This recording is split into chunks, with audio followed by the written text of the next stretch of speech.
Друзья, не забывайте поставить лайк этому видео и подписаться на канал, ведь мы стараемся для вас.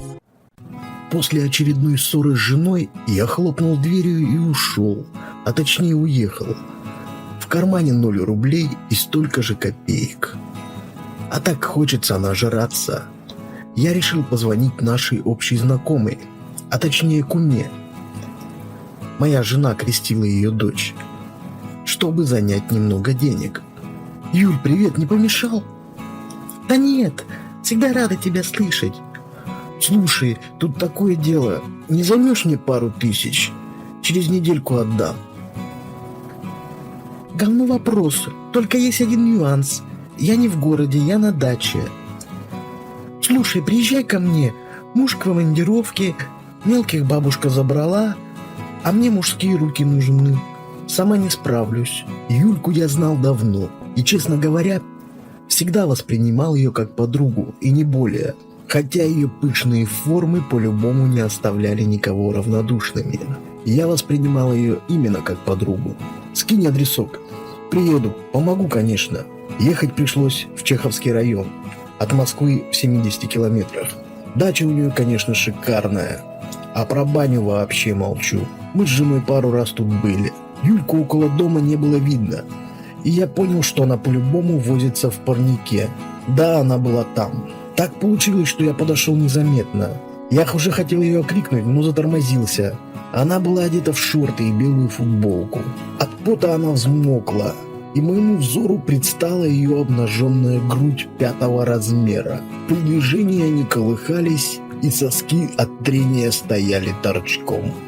«Прекрасно выглядишь!» Она аж взвизгнула. «Дурак напугал!» Она привстала и, не замечая своей наготы, подошла ко мне, и мы чмокнулись в щечку. «Пойдем в дом. Дам денежку. Надо будет в магазин сгонять. Продукты закончились». Купив в магазине все необходимое и набрав немного бухла, Юлька пила все, что наливали. И мне этим она очень нравилась. Я поехал обратно. Она меня уже ждала за домом. Все в том же одеянии, только накинув сверху кофту. «Я баню натопила. Если есть желание, сходи попарься, а я позже тогда». «Да нет, ты иди лучше, а я не хочу. Да и давление в последнее время скачет». Я налил в рюмки коньяк. Мы выпили, и я начал готовить угли под шашлык. Еще почему мне нравилась Юлька, так это тем, что она никогда не задавала лишних вопросов. И если я ей ничего не рассказывал, значит так надо было. Мы выпили еще по бокалу коньяка, и она пошла в дом за вещами для бани. Уже стемнело. Она включила на 2-м этаже свет. Я отчетливо видел ее силуэт. Она стянула с себя футболку, обнажив при этом свою пышную и бляха-муха сексуальную грудь. Я не мог отвести глаз от ее силуэта в окне. Она нагнулась, и видно еще и сняла с себя остальные вещи. Но мне этого было уже не видно. Я отвернулся, чтобы не смущаться, и выпил целый бокал коньяка. Угли были готовы. Я нанизывал шашлык и выложил его на мангал. Юлька вышла в халате с полотенцем. «Не передумал, Славик? А то, если что...» «Не знаю, Юлек, спасибо за приглашение. Я лучше шашлыком займусь. Ну, как знаешь». И она ушла. Как я уже говорил, баня у них была шикарная. 2-этажная. На 1-м этаже была гостиная с большим деревянным столом. Потом шла кухня с камином, туалет, душ и сама парилка. На 2-м этаже большая спальня. Пожарив первую партию, я зашел в баню, в гостиную. Мне показалось, что я услышал стон. И я отчетливо услышал еще вздыхание. Стон еще повторился. И доносился он именно из парилки, где была Юлька. Любопытство взяло вверх. Я слегка приоткрыл дверцу и охренел. На 2-м ярусе лежала Юлька, голая, раздвинув свои ноги в стороны, и ласкала себя. Я просто открыл рот. Я, недолго думая, скинул все свои вещи и зашел к ней.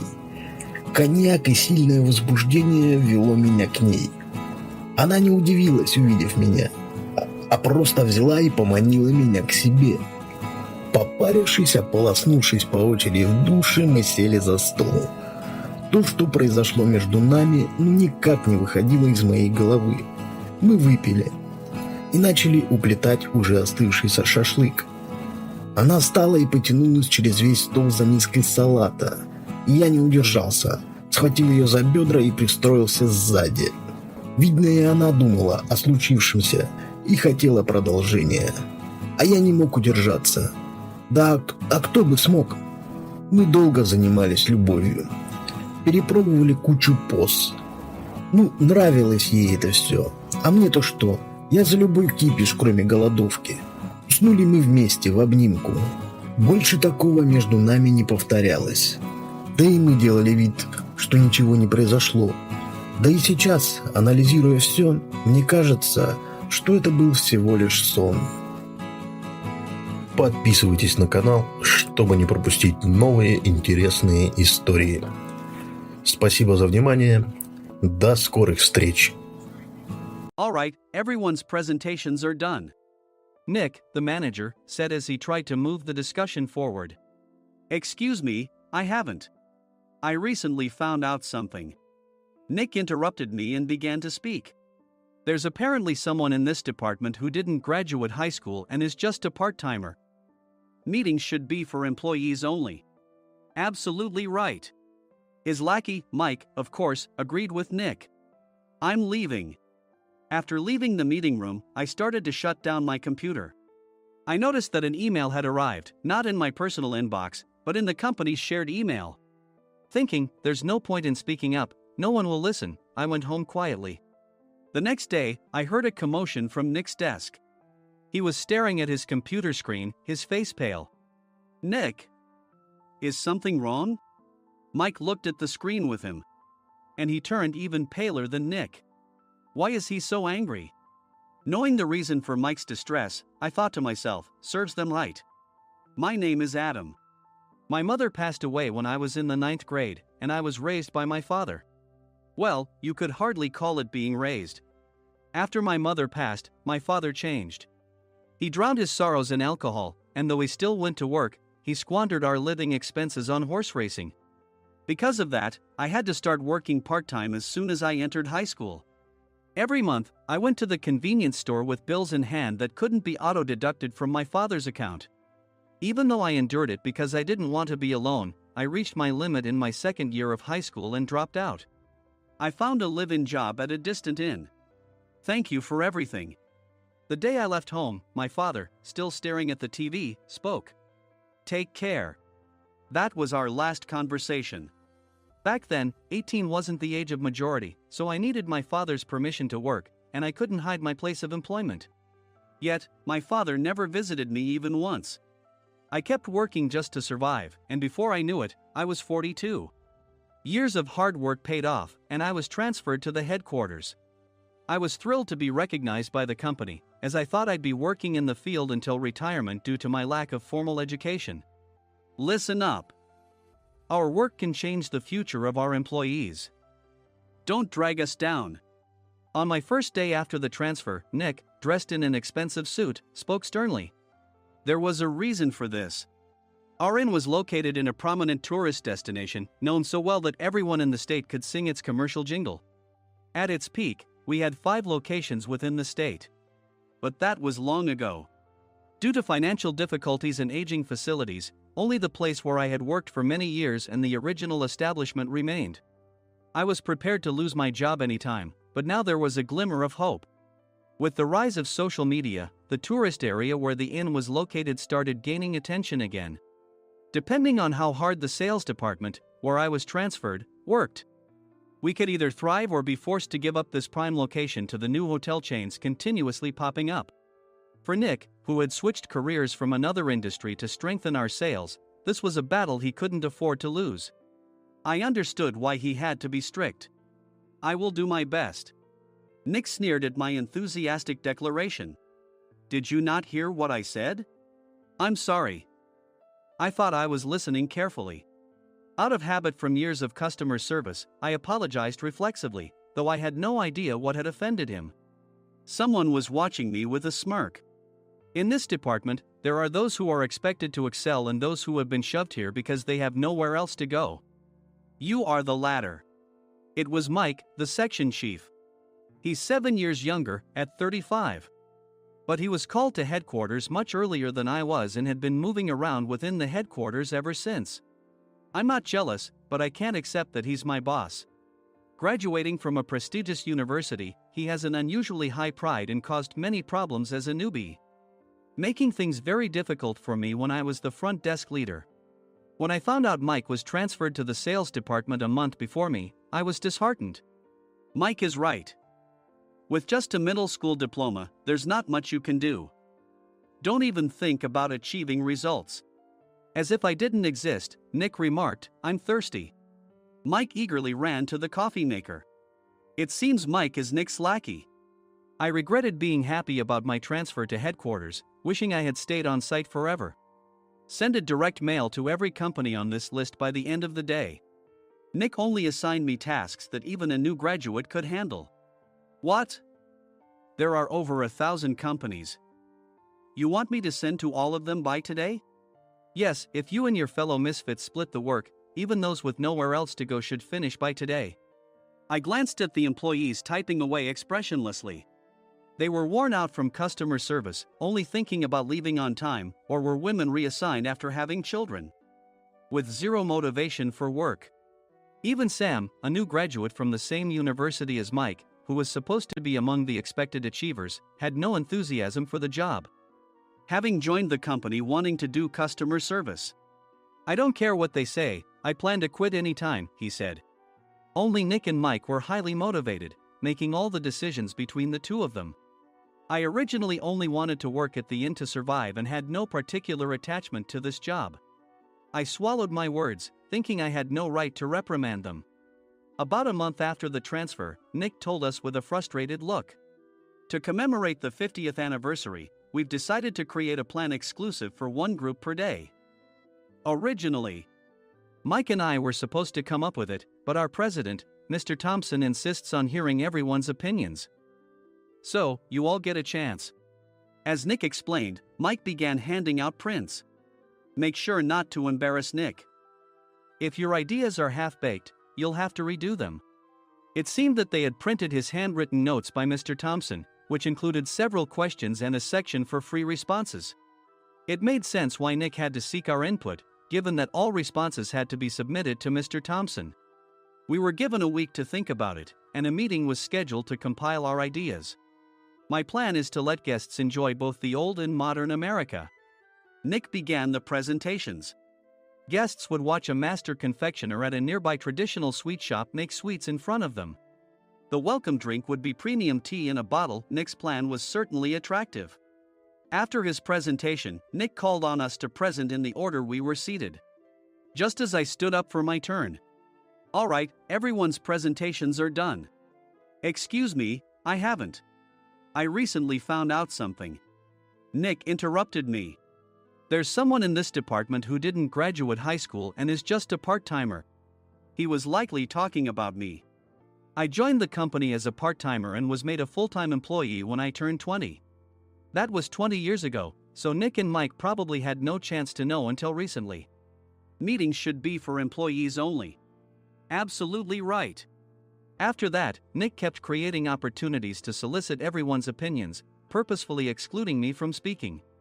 The meeting unexpectedly heated up and went past the scheduled end time. A few people asked to leave, and the discussion continued with the remaining few. Still here?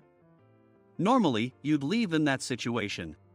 Though I had no attachment to the job initially, hearing kind words from customers made me want to make them happier. For someone like me, with nowhere to go, the inn was my home and customer service was my life. I felt pathetic about my current self. I'm leaving. I left the conference room and started shutting down my computer. I noticed an email had arrived, not in my personal inbox, but in the company's shared email. Thinking no one would listen to what I had to say anyway, I quietly went home. The next day, while preparing the DM as instructed, I heard a commotion from Nick's desk. In his haste to stand up, he hit his knee on the desk. He stared at his computer screen, his face pale. Nick! What's wrong? Mike, thinking he should be the first to rush over, approached Nick while still wearing his coat. He peered at the screen with Nick and he turned even paler than Nick. Why is he so angry? Who is responsible for this company? Nick, more irritated than ever, asked, and Mike answered without checking. Probably Sam. Sam wasn't there because he was attending a morning training session for new hires. Nick gave up on getting angry and returned his gaze to the screen. They were looking at an email that arrived right after the end of the working day yesterday. Apparently, no one, including me, had checked it before leaving. The email was from a large company that used us for their annual employee trips. The president and executives of that company also frequently used our services personally. President of the company, Mr. Mason himself, had declared that neither he nor his company would ever use our services again. Well, some companies cancel their employee trips or stop using our services due to financial struggles. Let's just move on. Mike kept wiping the sweat from his forehead with a handkerchief. Knowing why Mike was so agitated, I quietly watched their interaction. Do you know how much revenue we get from that company? We can find other guests to fill the rooms, but we'll lose the banquet costs, gift shop revenue, rental car fees, and more. Moreover, the gifts were supposed to be prepared by the traditional confectionery shop involved in Nick's proposed plan. If it's known that we incurred such a huge loss at this critical time, Nick's position in the company would be jeopardized. Nick took a deep breath, seemingly trying to calm himself. All right, Mike. Go to New York right now and apologize to Mr. Mason. What? You're coming with me, right? I have urgent work to do. I trust you, which is why I'm entrusting this to you. Please. Mike, believing Nick's sincerity, agreed with a determined look on his face, saying, yes. That's Nick for you. Even if Mike went to apologize, Nick would shift all the blame onto him if the client didn't change their mind. Well, it was Mike's fault to begin with, so it served him right. About 3 hours later, Sam answered a call from somewhere and repeatedly apologized, saying, I'm very sorry. Everyone watched to see what was happening. After ending the call, he informed Nick with a weary tone. When Mike arrived at the client's company, he only made things worse, further infuriating Mr. Mason. He was demanding, get his boss here immediately. It was no wonder Sam was exhausted, dealing with such a call right after returning from training. What is that idiot doing? All right, Adam, you're coming with me. If sacrificing Mike didn't work, then I must be next.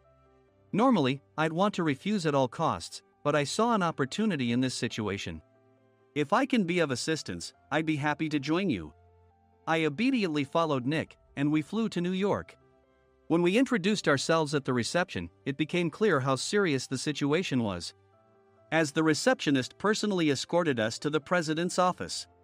Angry voices leaked through the door, making both Nick and me uneasy. Excuse me. I'm Nick, the supervisor.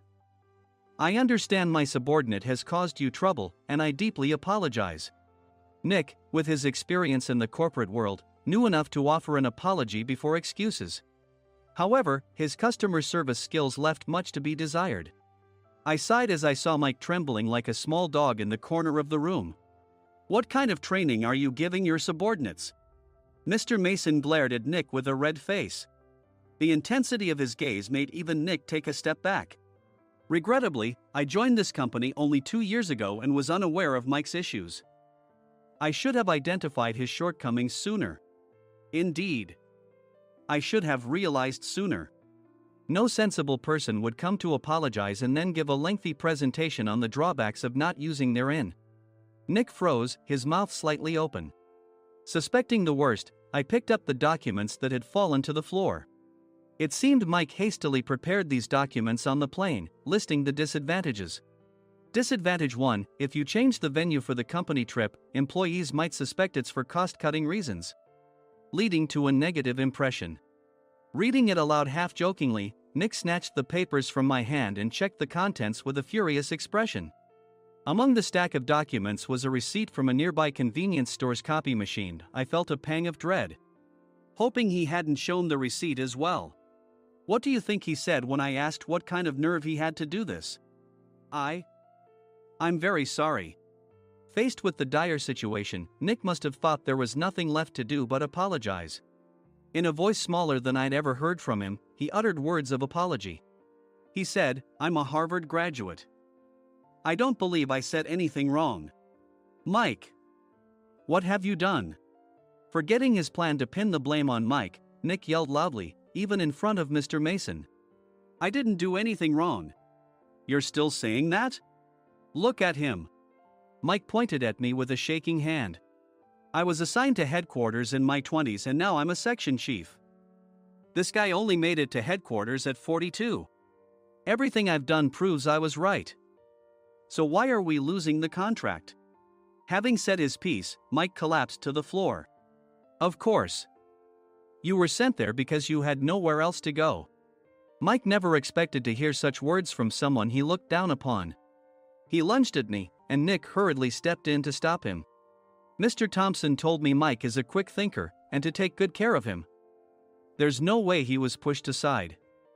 Don't make things worse here. He didn't say quick thinker, he said only quick-witted, didn't he? I don't remember that part. I recalled the many troubles Mike caused when he was a newbie. When Mike was on the front line, his pride was so high that he never apologized to customers. Customer service, especially in our job, doesn't work alone. It brings both good and bad situations. If the front staff or housekeepers made mistakes, or the cleaning company didn't properly clean a room, one had to apologize to the customers regardless of personal fault. Mike, in such situations, would never apologize, insisting he wasn't at fault. This often angered customers, and as the front desk leader, I frequently had to apologize on his behalf. He caused complaints and disrupted operations, which is why he was quickly moved to headquarters. In departments where he didn't interact directly with customers, his quick thinking was beneficial and things went well. But it seemed his flaws were starting to show.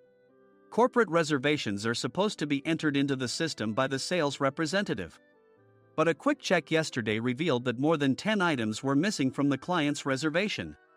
The handover document clearly stated what needed to be prepared. Why didn't you enter it into the system? Why do we have to give them special treatment? Filling rooms near the banquet hall, setting up all the food in advance. Specifying the brand of wine, they're too demanding. No wonder he always angered customers, I thought, feeling a headache coming on. Grouping them in rooms near the banquet hall is for our benefit too. It makes it easier for the staff to set up beds and serve breakfast since everyone's schedule is synchronized. As for the other requests, Mr. Mason suggested them to lighten our load.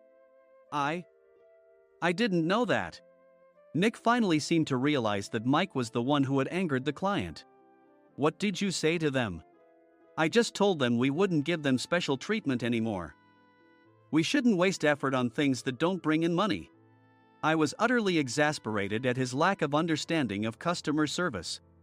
Of course, we shouldn't comply with unreasonable demands. But carrying over successful practices from past stays makes customers feel remembered and enhances their experience. Good memories encourage repeat visits. That's part of our job. I looked down at Mike, who was sitting on the floor. In our job, nothing is a waste. Mr. Thompson likely moved you to the sales department, hoping you'd finally understand this. How do you think he feels now that you've failed to meet his expectations? Mike, tears in his eyes, fled the president's office. I was amazed he still hadn't apologized. You have it tough, Adam. It's okay, we're all employees of the same company. I deeply apologize for this disrespectful incident. Especially after all the care you've shown us. If it weren't for you, Adam, I really would have stopped staying here. When I heard you were moving to the sales department, I was willing to reconsider if you handled it. Seeing us talk so amicably, Nick's face contorted. Do you two know each other? Adam's service is excellent. I always requested him specifically. Normally, we don't accept specific staff requests, but we made an exception for Mr. Mason, adjusting my shifts accordingly. He had personally stayed at our hotel just before my transfer, and during casual conversation, I mentioned, I'm moving to the sales department soon. If I hadn't told him then, things could have been much worse. Please continue to take care of us. I look forward to it. On the return flight, Nick awkwardly offered me a can of beer. It's still working hours. Of course, I had no intention of forgiving him for a single beer. Nick might try to pin everything on Mike and avoid any consequences. While pondering this, a startling fact came to light. Nick, the tea bottles for the plan have arrived. I handed Nick a bottle labeled with our inn's name. They look good. What are you talking about? These are plastic bottles. I had assumed we would use the trendy, high-end bottling tea. But what arrived were ordinary plastic bottles of tea with customized labels. The only unique aspect was the label, which had the inn's name, making it look customized. Upon further investigation, I discovered that a substantial amount of money was set to be paid to the tea company. It was priced like bottling tea. Does this plastic bottle really cost $100 each? The tea inside is specially blended for us. The extra cost is for that. Wouldn't it be better to use another tea company? Or is there a specific reason we must use this one? As Nick continued to make excuses, I showed him a printed email. I informed the tea company's president, Mr. Mitchell, that we discovered irregular payments and he confessed. He said you two were high school classmates and planned to split the extra money. That idiot. Why did he confess? That's not important. You should worry about yourself, this could turn into a police matter. Opening the bottle cap, I suggested. How about calming down with this tea? It supposedly has a relaxing effect. Nick drank the tea frantically. In the following days, decisions were made about their fates. Mike was reassigned to the General Affairs Department, with no chance of transfer or promotion, as per Mr. Thompson's orders. As for Nick, since the payment to the tea company hadn't yet been made, he narrowly avoided legal trouble. Instead, he was encouraged to leave the company, and to avoid further complications, Nick submitted his resignation. Rumor has it that connections between HR departments have made it difficult for him to find new employment. Even though it was good to have those two gone, something unexpected happened in the sales department. Everyone became motivated and united in refining the 50th anniversary plan. In the end, my plan was adopted. We collaborated with the Tourist Information Center to provide personalized guides. The plan, tailored to the number of guests, was truly special for the 50th anniversary. Hey, is Adam's family coming to stay? I immediately booked that special plan for my family. Sam noticed it on the reservation list and quickly picked up on it. Yes, I'm inviting my father. That's great. I might invite my parents too. I lacked the courage to face my father just as Adam. But here, with the confidence Mr. Mason praised, I felt ready. The 50th anniversary plan was a perfect opportunity to reconnect with my father. I hoped to bring back the days when we could laugh together as we once did.